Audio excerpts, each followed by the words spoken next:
Now, Wave 31 Storm Tracker Chief Meteorologist Jeff Castle with 31 Triple Doppler. We do continue to get information from the National Weather Service. They've had multiple crews out today surveying storm damage from yesterday. We have confirmation of 3 tornadoes thus far, and I fully expect that number will go up here in the coming days as they get to more damage areas and release that information.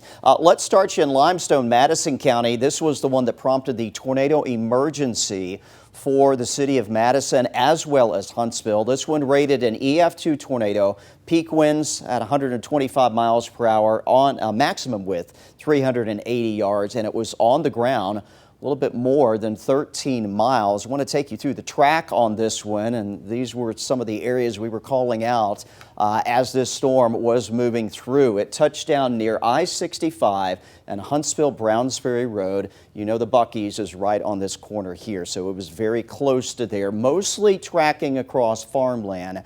And of course, once it got into the city of Madison around the County Line Road, that's when we started to get some structural damage to many of the subdivisions here. Again, staying very close to Brownsbury Road and then kind of paralleling where that turns into Gillespie through the heart of Madison, crossing Balch Road, Wall Triana Highway, Hughes Road. It did eventually lift just before it got to Slaughter Road, a little north of Eastview Drive. Again, that was an EF2 tornado. EF1 tornado confirmed in Athens. This one touched down near Lucas Ferry Road, basically tracked along Sandifer Road and then lifted right before it got there to that big intersection between Highway 72 and Highway 31 there in the center of town. EF1 tornado again, 105 mile per hour peak winds, 160 yards maximum width, just under 3 miles on the ground. And the new information that I have since 5 o'clock, we have gotten word about the Killingsworth Cove tornado, EF2 intensity, but I do want to point out 134 mile per hour peak winds. EF3 is 136, so this is as high as you can go EF2 wise. Maximum width 175 yards on the ground, almost a mile and a half. This track is likely going to be extended. The survey crew was not able to continue across the county line and on into Jackson County, and they feel reasonably confident this stayed on the ground. So there will likely be updates to this track, and of course we will bring them to you as we get that information in, as well as other likely tornado confirmation across other parts of the Tennessee Valley from yesterday's storms.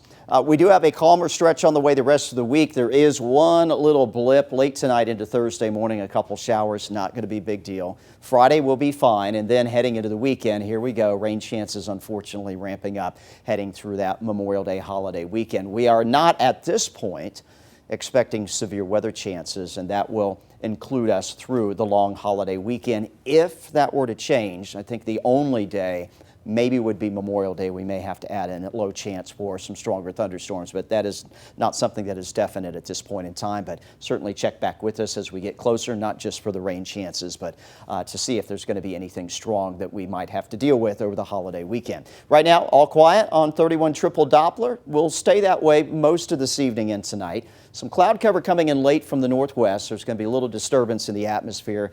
Not a lot of moisture for this to work with, but it may squeeze out a couple light showers. First thing tomorrow morning, check in with meteorologist Amber Kulik. She'll let you know if that is going to be an impact on your morning commute. Don't really think it will, but again, a few showers to start the day. They're gone by the lunch hour. Cloud cover will break up a bit heading into your Thursday afternoon. Your Friday looks pretty good. Maybe an early day cloud, but it does look mostly sunny throughout the day. And then here we go into the weekend. That next system beginning to spread some rain showers in here on Saturday, with more to come over the course of the weekend. There's your rain chances early in the day tomorrow, starting off in the low 60s. We'll make our way into the low 70s by 10 o'clock in the morning and should see that chance for rain wrapping up by lunchtime. High temperatures later tomorrow for most of us. Huntsville, Decatur, the Shoals, Fort Payne, right around the 80-degree mark. Here's your Wave 31 Storm Tracker 10-day. Again, Friday, good-looking day, 58 in the morning, 78 in the afternoon. We'll keep it in the 70s Saturday. We're back up around 80 Sunday, Monday, but we are tracking rainfall for that holiday weekend. Those rain chances will ramp up between Saturday and Monday. A little more wet weather on Tuesday until a cold front dries us out. Kind of keeps us a little cooler than average as well as we close out the month of May and head into June. Max?